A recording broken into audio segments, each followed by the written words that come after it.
बिस्मिल्लाहिर्रहमानिर्रहीम। अस्सलाम वालेकुम नादरीन, आप यूट्यूब चैनल देख रहे हैं। मैं इमरान खान हूँ। आज 26 नवंबर है। एक साल हो गया उस कत्लेआम को जो किया गया इस्लामाबाद में डी चौक में, और मियां नवाज शरीफ साहब को आज के दिन में लॉन्च किया गया। यानी मियां साहब को आज के दिन ही क्यों बिठाया गया मीडिया पे लाकर? वैसे ये बैरून मुल्क थे।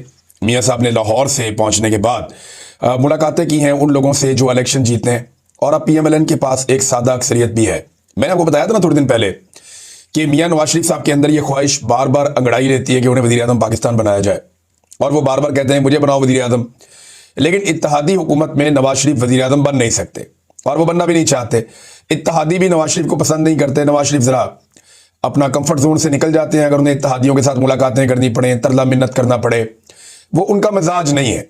लिहाजा मियां नवाज शरीफ को चाहिए थी आज़ादी, और जैसे ही PMLN को सादा अक्सरियत मिली है, तो मैंने आपको ये खबर सबसे पहले दी थी कि नवाज शरीफ साहब को वज़ीर आज़म बनाने के बारे में बातें शुरू हो गई कि जनाब अब तो हम कंफर्ट जोन में आ गए हैं, अब तो हमारा सबसे जो बड़ा लीडर है नवाज शरीफ, उसको लाया जाए और लाकर बनाया जाए वज़ीर आज़म पाकिस्तान।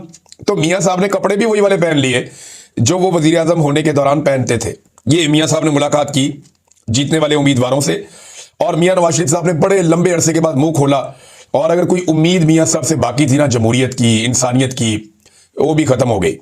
झूठ का एक पंडार मियां साहब के मुंह से निकला और हर तरफ ऐसे फैल गया जैसे स्मेल फैल जाती है। मियां साहब ने इतने झूठ बोले अपनी छोटी सी टॉक के अंदर, इतने झूठ बोले मियां साहब ने कि तबाही फेर दी। मिसाल के तौर पे मियां साहब ने कहा कि मुनाफकत, बदतमीजी, दंगा, फसाद, फितना, ये उन्होंने इमरान खान साहब को कहा कि जनाब ये तो बड़ी बदतमीजी करते हैं, बड़ी ऐसी जुबान इस्तेमाल करते हैं, ये करते हैं, वो करते हैं। जरा मियां साहब की साहबजादी की जबान आप मुलाहिजा फरमाइए और फिर देखिए कि मियां साहब ने क्या कहा। क्या ऐसी जबान इमरान खान ने बोली? ये जरा सुने आप। गाली गलौज बदतमीजी की सियासत छोड़ो, मंशियात ज़रा शख्स बदबूदार गंद घटिया आदमी इधर देखा है, नौसरबाज मकरूह किरदार, अंदर है उसके हाथ में माचिस है, मंशियात का आदी। मरियम नवाज शरीफ ना बदतमीज है ना बेअदब है, बुज़दिल आदमी, नशा करके बेसुध पड़ा, बद किरदार शख्स, गीदड़ों का बाप, सबसे बड़ा चोर, गीदड़ के कारकुन भी गीदड़, नशे की हालत में होता है, चूहे की तरह फितना खान, बद तहजीब शख्स, शयों का पता है ना कहाँ पड़े होते हैं, कब्रिस्तानों में उल्टे मुंह पड़े होते हैं, मंशियात ज़्यादा दिमाग के फैसले। गाली गलौज बदतमीजी की सियासत छोड़ो, अपनी बेटी भी छुपाते हो, मंशियात ज़्यादा शख्स, गीदड़ देखा है, फितने गीदड़, बुज़दिल खान फितना है, को गीदड़ कहते हैं, जिसने सियासत को दुश्मनी में बदला, गालियों में बदला, लोगों को। अच्छा जी, ये कोई और तो नहीं है, नवाज शरीफ की बेटी है। इसने मुंह से इतना गंद उगला, इतना गंद उगला, ये सुना भी नहीं जा रहा था। तो ये नवाज शरीफ ने अपनी बेटी को क्या सिखाया? नवाज शरीफ साहब, आप बदतमीजी का ताना देते हैं दूसरों को। आपकी अपनी जुबान कितनी गंदी थी आपको याद है? मैं याद दिलाऊं आपको, जब आप पीपल्स पार्टी के खिलाफ गंदी तस्वीरें हेलीकॉप्टर से, जहाजों से फेंकवाते थे। मैं याद दिलाऊं आपको कि आप औरतों के बारे में, खवातीन के बारे में किस तरह के जुमले बोलते थे। मैं याद दिलाऊं आपको आपने पीली टैक्सी किसको कहा था। मियां साहब, मैं याद दिलाऊं आपको कि आपने अंग्रेजों के कुत्ते नहलाने वाले किसको कहा था। मियां साहब, आपकी इतनी घटिया और गंदी जुबान है, और ऐसी घटिया सियासत आपने पाकिस्तान में की है, जर्नैलों के जूते पॉलिश कर करके। अब आप सक्के सवितरे होकर नहीं बैठ सकते। पाकिस्तान तहरीक इंसाफ ने जितना एहतजाज किया वो जुल्म के खिलाफ किया है, जबर के खिलाफ किया है, और आप जुल्म और जबर के साथी हैं, बल्कि आप उसके बेनिफिशियरी हैं। अब मियां साहब ने एक और झूठ बोला। देखिए, झूठ के ऊपर झूठ मियां साहब ने बोला और तबाही फेर दी। मियां साहब ने एक और झूठ बोला, और इस झूठ में मियां साहब फरमाते हैं कि जनाब महंगाई इमरान खान 39% तक ले गया, जबकि हम तो महंगाई बहुत थोड़ी छोड़कर गए थे। तो अब जरा ये आदादोशुमार निकाल लें, और ये आदादोशुमार सरकारी हैं। ये कोई ऐसे आदादोशुमार नहीं है जो मैं आपको बनाकर दे रहा हूं, ये सरकारी आदादोशुमार है, और ये मैंने ही रिपोर्ट किया था पाकिस्तान के सारे मीडिया के साथ मिलकर कि इन्होंने पाकिस्तान के साथ क्या कर दिया 2023 में। इमरान खान साहब की हुकूमत गिरती है अप्रैल के आगाज में 2022 में। उस वक्त पाकिस्तान में महंगाई 12% थी, 12% महंगाई थी, और उसके रीजन बहुत सारे मल्टीपल थे।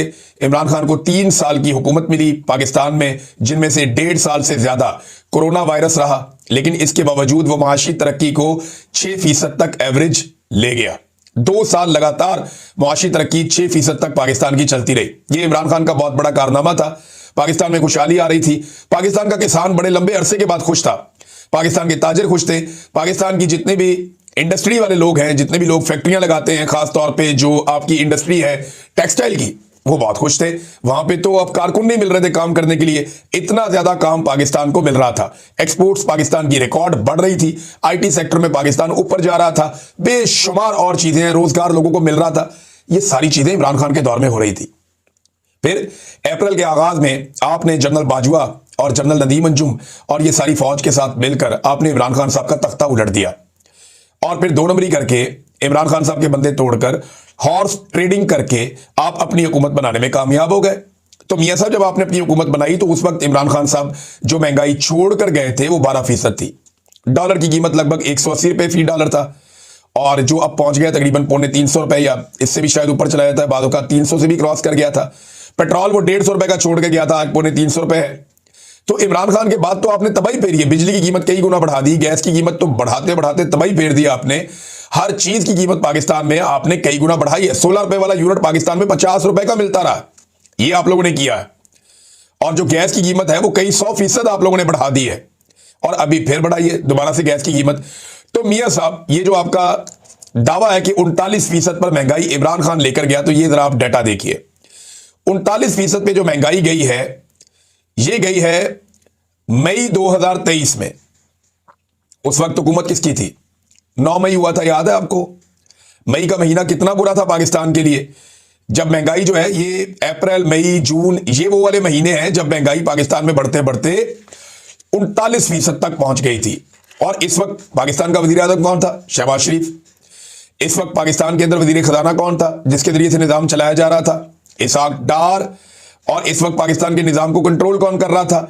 शहबाज शरीफ और इसाक डार, जबकि पीपल्स पार्टी इनकी साथी थी। तो मियां साहब, फिर आपने झूठ बोला और आपका झूठ पकड़ा गया मौके पर ही। मियां साहब पर्ची लेके पढ़ते रहे और अजीब अजीब बातें करते रहे। यहां मियां साहब ने एक और बात की कि इमरान खान अकेला मुजरिम नहीं था, बल्कि उसको लाने वाले ज्यादा बड़े मुजरिम थे। अब जरा देखिए, इमरान खान को लाया कौन? इमरान खान को तो पब्लिक लेकर आई थी। इमरान खान को तो बहुत वोट पड़ा था 2018 के इलेक्शन में, और ये सारी दुनिया जानती है।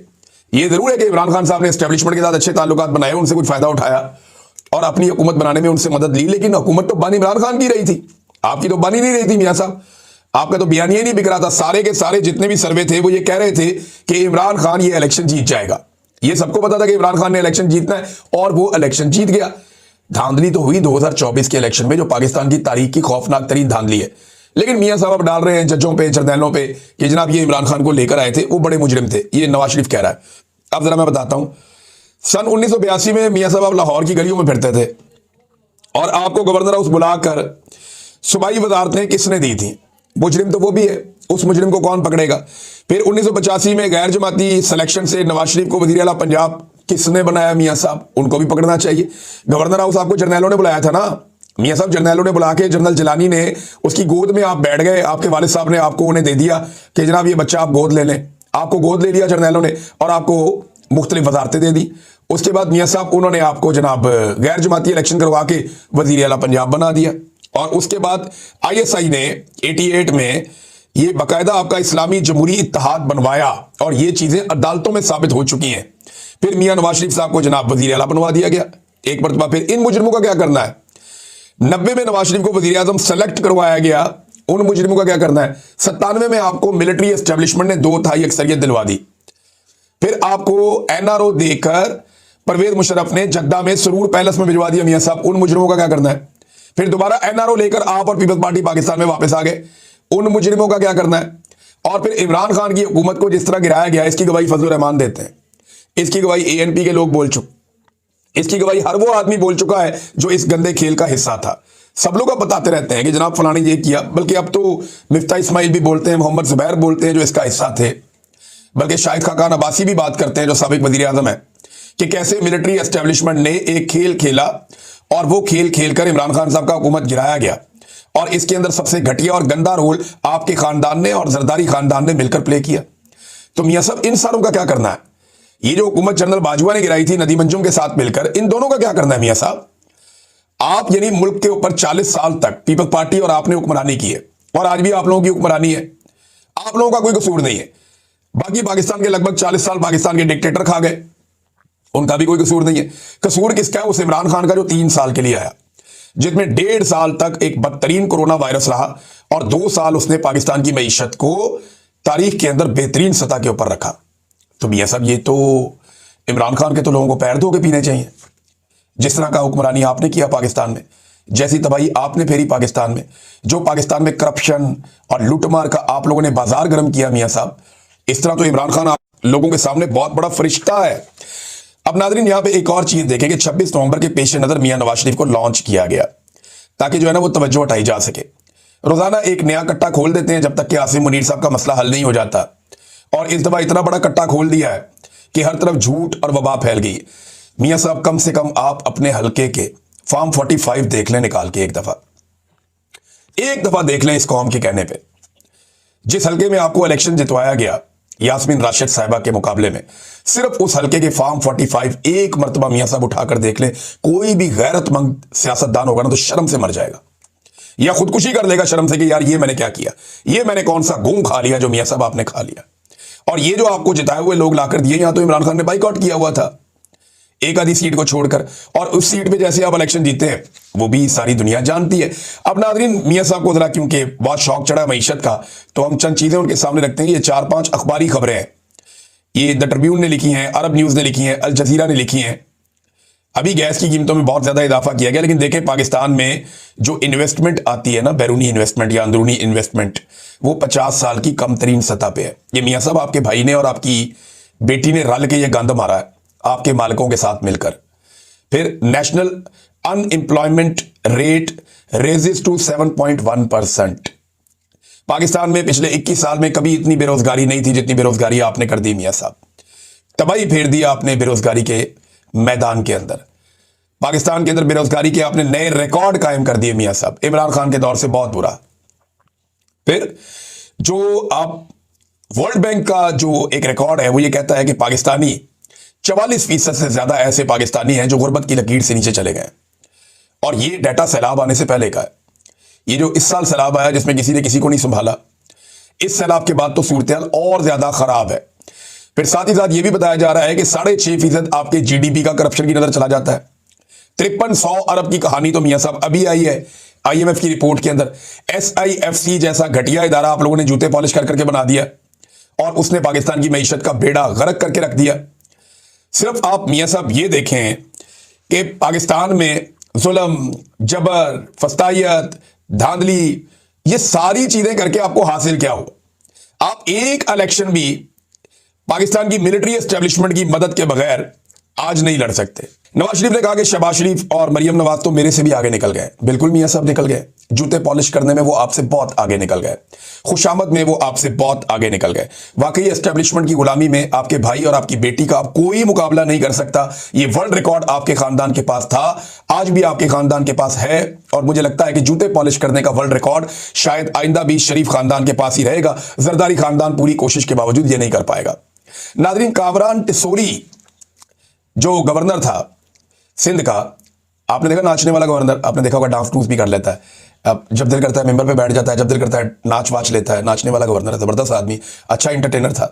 कभी किचन में घुस जाता है, कभी कुछ कभी कुछ। गवर्नर के पास करने के लिए होता क्या बेचारे के पास? वैसे भी वो जिन लोगों ने उसको लाया था उन लोगों की इंटरटेनमेंट का ही काम कर रहा था। बहरहाल कामरान टिसोरी से इस्तीफा तलब कर दिया वज़ीर आज़म ने। एक खबर आई है, अभी इसकी कंफर्मेशन, बाकी चीजें आ जाएंगी। अब आहिस्ता आहिस्ता ही अपने बंदे लेकर आएंगे, उन्हें बनाएंगे जनाब गवर्नर और अपना काम करेंगे। कंफर्ट जोन में जो आ गए हैं, नवाज शरीफ साहब के अंदर भी ख्वाहिश पनपना शुरू हो गई। वैसे PMLN को या तो डूब के मर जाना चाहिए या नवाज शरीफ को वज़ीर आज़म बनाना चाहिए, क्योंकि सादा अक्सरियत उनके पास है। अब उनके हाथ बंधे हुए नहीं है, वो शहबाज शरीफ साहब को हटाएं और नवाज शरीफ को लाके वज़ीर आज़म बनाएं, ताकि मियां साहब ने जड़ा सप करना वो कर दें। यानी ये जुल्म और बर्बरियत जो कर रहा है मियां नवाज शरीफ, पर्दे के पीछे बैठकर, सामने आकर बैठकर करे ना, ये चुप चुप के क्या करना है। दूसरा नाज़रीन, GSP+ के हवाले से खबर है। ये स्टेटस पाकिस्तानियों को ये मौका देता है कि वो यूरोप की मंडियों में अपना सामान जब भेजते हैं तो उस पर पाकिस्तानियों को टैक्सेस नहीं पड़ते, पाकिस्तानियों को काफ़ी बचत हो जाती है और पाकिस्तानी मुकाबले में आ जाते हैं। लेकिन इसके लिए यूरोपीय यूनियन की कुछ शराइत होती हैं। अब एक खबर यह आई है कि पाकिस्तान का GSP+ स्टेटस बरकरार रहेगा या नहीं रहेगा, मॉनिटरिंग मिशन फैसला करेगा, जो इस वक्त पाकिस्तान के दौरे पर है। मॉनिटरिंग मिशन दीगर मामलात के अलावा पाकिस्तान में आज़ादी इज़हार राय पर पाबंदियों, सियासी जमातों के खिलाफ कार्रवाइयों, जबरी गुमशुदगियों और हुकूमती सख्तियों का भी जायजा लेगा। ये नाजरीन GSP+ स्टेटस क्या पाकिस्तान के पास रहेगा? देखिए, उसूली तौर पे अगर इंसाफ के तकाज़ों को मद्देनजर रखा जाए तो पाकिस्तान इस क्राइटेरिया पे पूरा नहीं उतरता। पाकिस्तान ने इस खित्ते के अंदर सबसे ज़्यादा बर्बरियत की है, इंसानों का कत्लेआम किया है। पाकिस्तानी रियासत ने लोगों से उनके हुकूक छीने हैं, मैंडेट छीना है, जबरी गुमशुदगियां की हैं, लोगों को जो है वो तशद्दुद का निशाना बनाया है और इंसानी हकूक की पामालियां खुलेआम की है। चादर और चारदीवारी का तकद्दुस पामाल किया है। मारंग बलोच समेत बेशुमार खवातीन को जेलों में बंद रखा हुआ है। ये सारा कुछ किया, लेकिन मुझे नहीं लगता कि GSP+ स्टेटस इनसे जाएगा। उसका एक रीज़न है। रीज़न ये है कि इस वक्त इसराइल जो है वो पाकिस्तान से बहुत खुश है। जो पाकिस्तान के मौजूदा हुक्मरान हैं वो इसराइल को और डोनाल्ड ट्रंप को, यानी नेतन्याहू और डोनाल्ड ट्रंप को खुश रखने में काफ़ी हद तक कामयाब है। और ये गवाही जो है वो इसराइल के अखबारात भी वक्तन फ़वक्तन देते रहते हैं। जबकि डोनाल्ड ट्रंप भी ये बताता रहता है कि वो आसिम मुनीर से और शहबाज शरीफ से कितना खुश है और कितना उसको अच्छा लगता है इन लोगों की मौजूदगी में। लिहाजा इस किस्म के जो स्टेटस हैं वो पाकिस्तान से चले जाएं तो मुझे हैरत होगी। यानी मुझे हैरत होगी कि जो यूरोप का निज़ाम है वो क्या इतना ही ज़बरदस्त है कि उन्हें यह लगा कि यहाँ पे इंसानी हकूक की पामालियाँ हो रही हैं तो उन्होंने एक स्टेटस वापस ले लिया। मुझे हैरत होगी इस बात पे, क्योंकि उन्हें ये वापस लेना नहीं चाहिए। इस वक्त पाकिस्तानी जो गवर्नमेंट है वो अमेरिका और इसराइल की खुशनुदी हासिल कर चुकी है। लिहाजा ऐसी सूरत हाल में इस किस्म का स्टेटस अगर चला जाता है तो मुझे वाकई हैरत होगी। नादरीन, 26 नवंबर को जो कत्लेआम हुआ था उसके हवाले से बहुत सारे सबूत और बहुत सारी चीज़ें जो हैं वो आज भी मंजरे आम पे हैं। एक चीज़ तो साबित हुई कि इस हुकूमत ने किसी भी लेवल तक जाने का फैसला किया और ये अभी भी जा रही है। वो ये कहते हैं कि दोबारा आएंगे, दोबारा भी हम कत्लेआम कर देंगे, जो 26 नवंबर को हुआ हम दोबारा भी कर देंगे। DG ISPR ने बाद में ये कहा कि क़यादत क्योंकि भाग रही थी तो उन्होंने मलबा डाल दिया कि जनाब वहाँ लाशें गिर गई हैं, बंदे मर गए। DG ISPR ने इस तरह की बात की थी। हालांकि बहुत सारे शवाहिद मौजूद हैं, कम से कम 14 लोगों की लाशें तो लोगों ने दफनाई हैं। पाकिस्तान तहरीके इंसाफ दूसरी जानिब नाकाम रही इस मामले में इंसाफ लेने में, या इस मामले को आलमी सतह पे या पाकिस्तान के अंदर नेशनल लेवल पे या इंटरनेशनल लेवल पे इस मामले को उठाने में पाकिस्तान तहरीके इंसाफ नाकाम रही है। मुझे ये कहने में किसी किस्म का कोई शुबा नहीं है। वजह यह है कि इमरान खान साहब ने एक जिले शाह को उठाकर इनके गले में डाल दिया था। इमरान खान साहब ने जिले शाह के कत्ल के बाद जिस तरीके से उसका मुकदमा उठाया था, ये हुकूमत घबरा गई थी।